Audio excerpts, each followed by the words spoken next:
Welcome to Latte with a Lawyer, a podcast dedicated to bringing you the stories of some of America's most successful lawyers, figuring out what makes them tick, how they creatively solve problems, and how others aspiring to be them can follow in their footsteps. Okay, great. So welcome to Latte with a Lawyer. Today we have with us Bruce Cranner from the firm of Talley, Anthony, Hughes Knight. Sorry, I got to read that. And welcome to the show, Bruce. Hi, how are you? Excellent, excellent. Good. So good to have you here today. Good to be here. So just to kick this thing off and stick with the theme of the show, what's your favorite morning beverage to get you started? Well, I'm drinking coffee this morning, a little Costa Rican brew, nothing fancy, Kirkland's.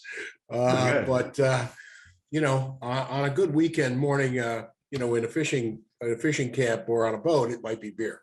There you go. Well, it's funny that you mentioned Kirkland, because they've been in the news recently with Costco and all the inflation in the consumer products, that people are starting to move from the fancy brands at Costco down to Kirkland. And Kirkland, as you may know, is really a lot of these good brands in disguise. Well, I've been very happy with the Costco coffee that I drink, and grind it myself, and probably drink a little too much of it, but that's okay. Keeps me going in the morning. Yeah, no, I'm with you. I just finished my third cup myself, so that's about my routine. So anyway, tell us about what kind of work you do. It looks like you do medical malpractice. Sure. I'm principally a litigator, and I litigate in a couple of different fields, medical malpractice defense and products liability defense, sports and fitness products typically, which is nice.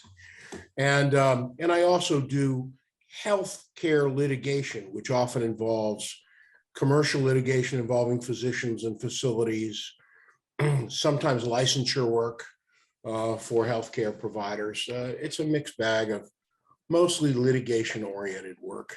Okay, and give us a little more color into the type of litigation. Sure. Well, on any given day, I'm defending a medical malpractice case in a trial court here in Louisiana.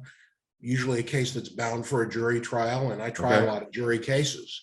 Sometimes I'll have a sports and fitness product case that I'm defending. Sometimes these products are things like bows and arrows, life jackets, hunting equipment, exercise equipment.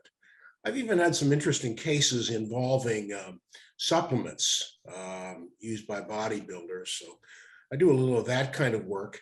And then, I'll do some commercial litigation for a doctor. Maybe doctors are fighting about breaking up a practice.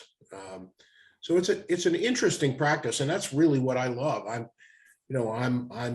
interested in practice in a practice that has intellectually stimulating features to it, lots of experts, Yep. And is exciting. And I think that's a big part for me of being a lawyer. Yeah. Well, it's an interesting combination there, the medical malpractice with the sports and fitness. How'd you get into that? Well, it's you kind of fall into things. You meet people along the way, you build relationships, and of course, relationships are only everything in every business. Yep. And people get to know you, and it turns out that medical malpractice defense is one of the civil defense practices that is very active in court. We actually try more cases than anybody else. 64% of all civil cases tried in America are med mal cases. No kidding. Sports and fitness manufacturers want lawyers who know how to try cases. They want people who can actually try a case, not just prepare it, but go try it. Okay. So I became attractive to them for that reason. One thing leads to another, and relationships grow from there. Yeah, I always say that one thing leads to another. There's no question about it. So, I mean, if you enjoy going into the courtroom and trying cases, I mean, where did that start? Not everybody likes that.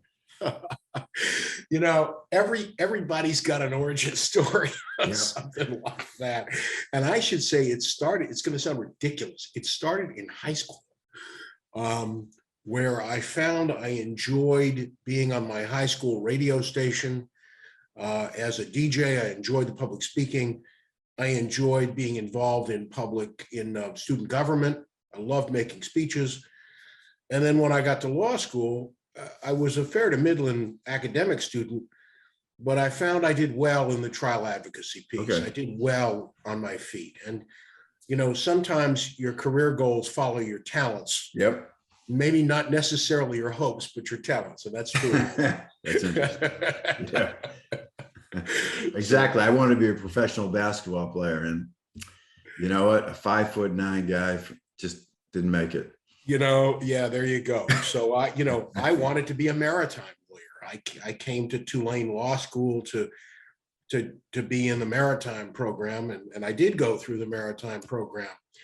And it is a great program, and it's a fascinating area of the law, but it requires a skill set that I really didn't have, which is to be a great contract lawyer, to be a great detailed lawyer, to be a big paperwork guy. And yet I found my talents are on my feet. So I ended up in med mal, which is exactly where you ought to be if your talents are Interesting. are in the courtroom. Where are you from? I'm from Connecticut originally. Yeah, I thought so. I didn't hear that, Louisiana. So when did you move down there for law school and stay? Yes. Yeah. I just, Wow. found I married a woman from here, and she wanted to stay, and I got a great job opportunity. And so I said, well, I'll give it a try. And it worked out really well. It's been a good opportunity for me. Wow. Where do you live in New Orleans? I live in Mandeville, which is a beautiful suburb just north of New Orleans, directly across the causeway on the edge of Lake Pontchartrain. Got it. So are you exposed to the weather where you are, less exposed? Well, we're every bit exposed, but we're on a little higher ground than New Orleans, which is of course below sea level. We're a couple of feet above sea level here, which ain't saying much, but we're actually on high ground. Although we do get hit pretty hard. Yeah, no, I think so. I'm in South Florida, and I'm also a guy from the Northeast, and yeah, we're at sea level here. So yeah, we're right in the path of these storms. Yeah, and that's quite an experience, and it takes us out of the office a couple of weeks a year. Oh yeah, this past year, but we're learning to work remotely. That's one of the nice things about modern times is hurricane hit this year. We packed up, we went to Pensacola, found a condo, turned on the internet, reconnected, and got right back to work.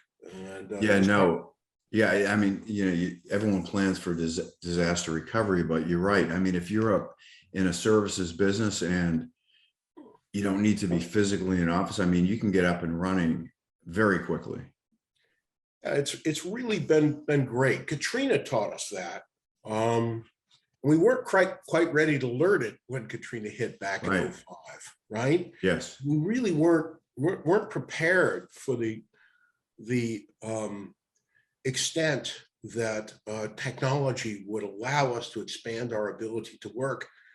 But we learned on the fly, and it was really remarkable. Really, within 30 days, we were up and running remotely, and able to work, and able to service our clients who were in other states, and handle litigation in other states. It was great. Yeah, no question about it. I mean, I was going to get to that too, but I mean, since we're there, I mean, so aside from, Zoom and other things, I mean, what other kind of technology do you guys use in your practice? Well, of course, we use presentation software of various kinds. PowerPoint has been very useful to us, and I use PowerPoint in my openings and closings. Oh, you do? And in the courtroom? Away from it, but because it's become a little cliche. Jurors are not as interested in it. I am presenting more and more evidence visually all the time. I find that jurors have changed in the way they perceive, the way they receive information, the way they're willing to understand information. They want things on a screen. They want things moving quickly. They want things highlighted for them. And And so we're putting together programs when we present a case that really involve a huge visual component at all times. Oh, interesting. So you can bring that into the courtroom. So you have video and sound. Absolutely. In my last trial, before I spoke a word in opening statement, I flashed a document on a screen and I let it sit there for a minute.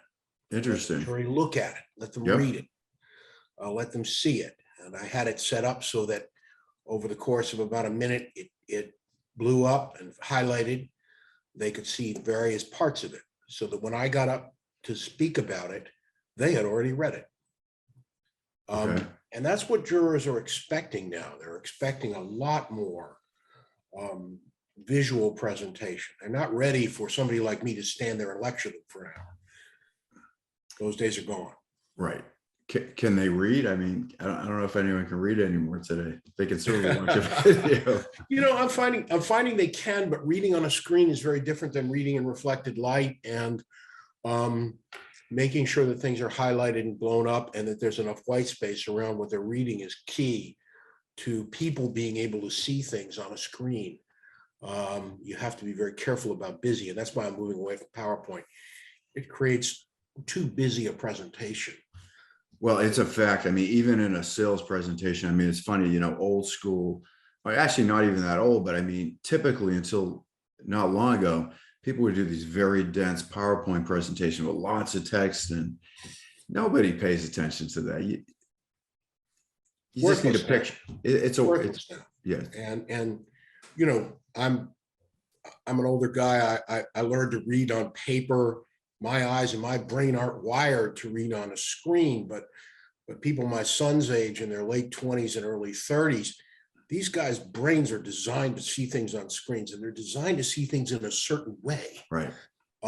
That's very different than you and I, or you know, you may not be as old as me, but no, I mean, look at my ears greater than yours. So to see dense type on a screen. We just have to adapt to that. Right. That's the reality of the world we live in. Yeah, no, listen, my son, who's now 18, he, from a very young age, I mean, he was going to YouTube videos and teaching himself things by watching videos. It was quite amazing, actually, to watch that.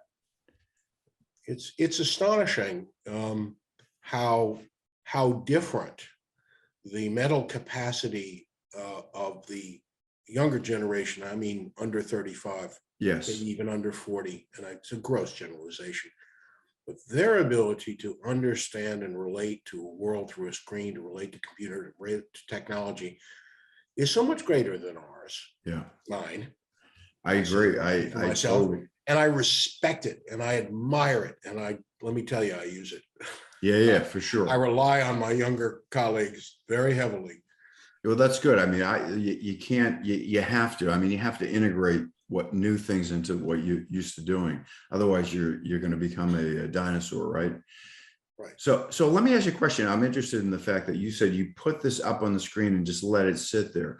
What were you trying to figure out? What was the goal there? The goal there was to drive the jury's attention to fact, to drive the jury's attention to hard fact and away from distraction. Okay. I wanted them to focus on uncontroverted fact as represented by, in that case, a medical record. It's an anesthesia record. It was a contemporaneous anesthesia record created by a CRNA during a procedure that recorded what was going on.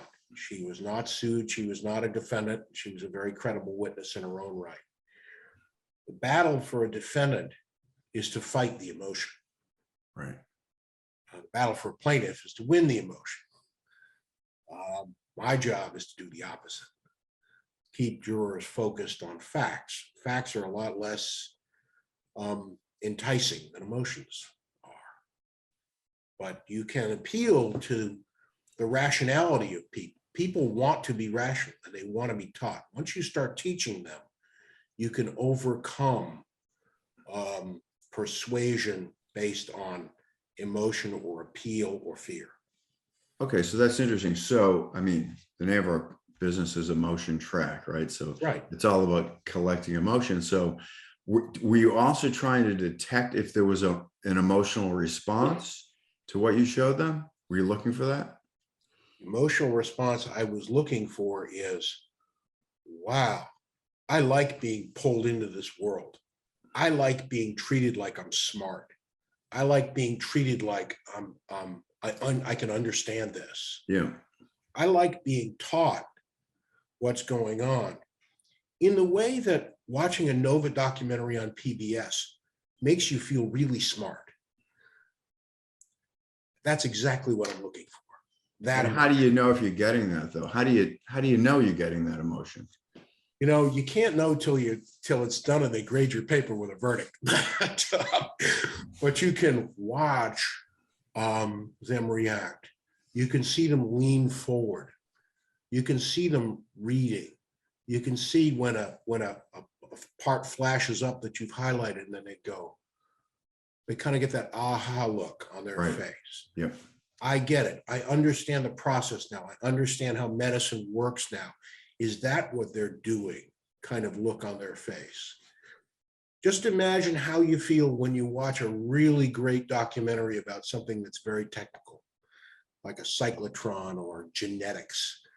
And it's presented in a way that makes you get a tremendous realization of something that seemed incredibly dense. Right. That's the feeling I'm looking for. Okay. So how do you prepare for that before you get into battle? I mean, how do you know what's going to work? So when you get there, so you're not surprised. I have to learn the medicine, or I have to learn the technology, or I have to learn the product or the engineering as well or better than the doctors and engineers who did it. I have to know it ice cold. Then I have to deconstruct it. I have to deconstruct it to the point where I carve away a lot of the highly technical language and concepts that they might learn in engineering school and medical school, so that I can bring it down to process and I can teach it at a high school or junior high school level. Yeah, because that's your audience, right? Exactly. But do you do focus groups? Do you do mock trials? Sometimes, you yeah, do? Okay. sometimes, especially in the products cases. We do focus groups and mock trials quite often. Okay. I find that mock trials are a little less than focused presentations on these more technical cases. Testing how we teach the medicine, testing how we teach standard of care, or testing how a product is made and how it's intended to be used, and what the warnings are really all about, especially testing warnings. That helps a lot. Yeah. Interesting. And do you find they translate well to when you're actually in the courtroom trying the case? You know, I have found in some cases they do, about 80–90% of them. Well, that's pretty good.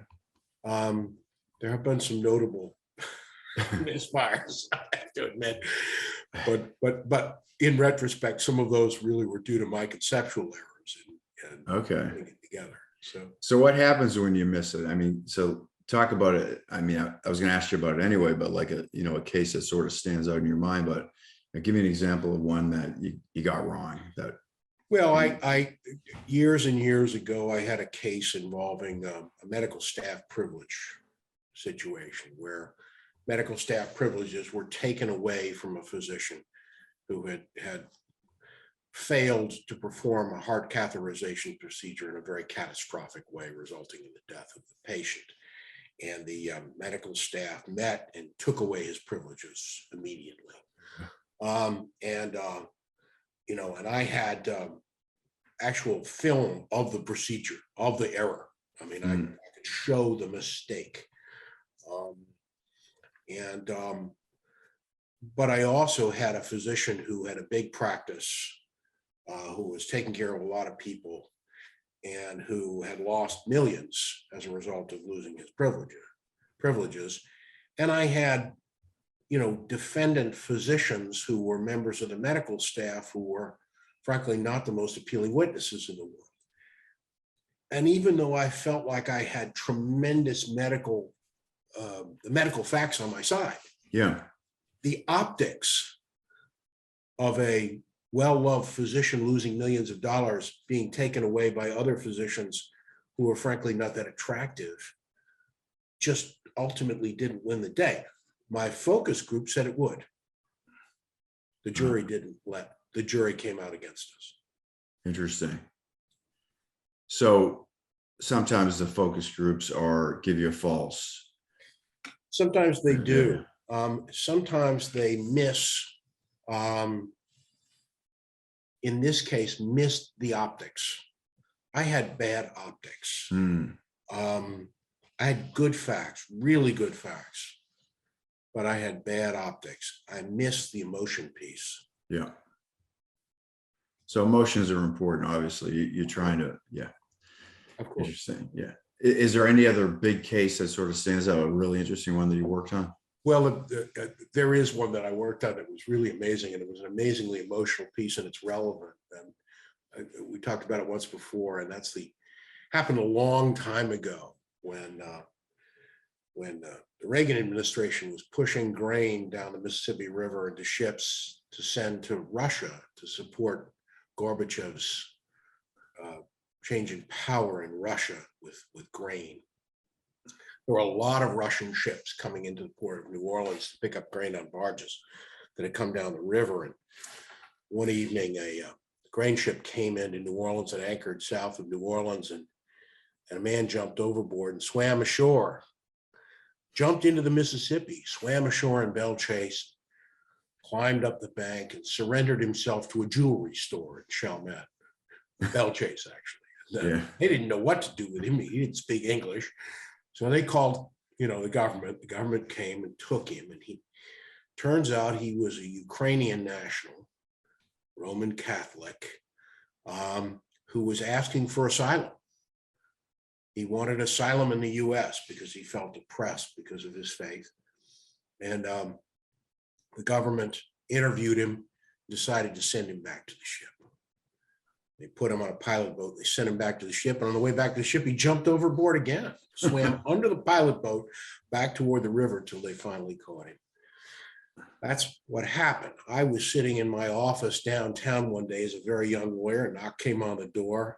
All the senior partners were down in the French Quarter getting drunk, and I was the only guy there. So, these gentlemen walk in, dark suits, and they say, "Are you a member of the Eastern District Bench?" "Yes, sir." "Maritime lawyer?" "Yes, sir." "Can you arrest a ship?" "Yes, sir." "Good, you're hired. We're from the Ukrainian American Foundation. We want you to arrest the ship." So I arrested the ship. That was an interesting story.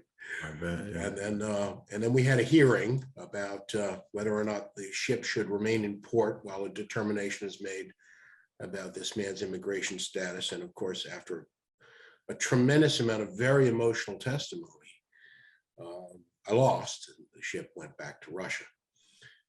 Years later, I saw a news article that indicated that the seaman, we thought he would be killed, the seaman survived to become a priest in the Ukraine. I hope he yet survives. And that was really one of my more interesting cases, colorful case. Yeah, that sounds quite interesting and sort of topical based on what we're seeing today. It is. It is. Interesting. So, all right. Well, what would you say to a young lawyer today or somebody that was considering law? What would your advice be? Well, I think my first advice would be it is still a tremendously noble calling to be a lawyer, and being a lawyer, going to law school. First of all, there's two different things between becoming a lawyer and going to law school, and then practicing as an attorney. Going to law school and getting a law degree, getting the training as a lawyer, and becoming a lawyer, meaning a degreed person, is a tremendous thing to do. It's a great education. Whether or not you ever plan to practice law, I would strongly encourage you to do it. It teaches you to think, and it's a good thing.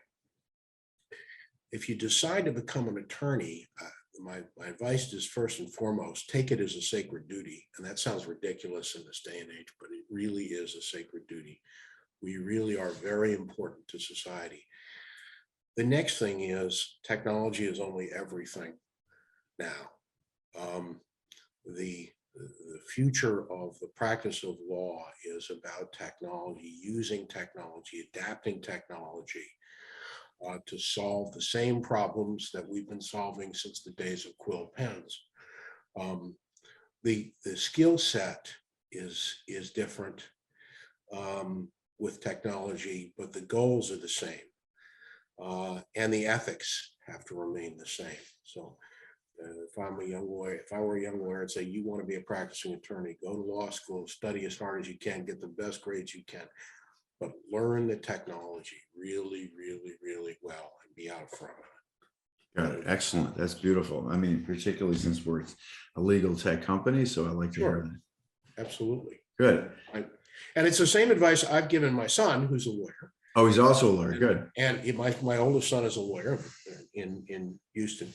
And it's the same advice that is found in David Susskind's books. Tomorrow's Lawyers is a particularly great book for young lawyers. And every kid I know who goes to law school, I hand them a copy of that book.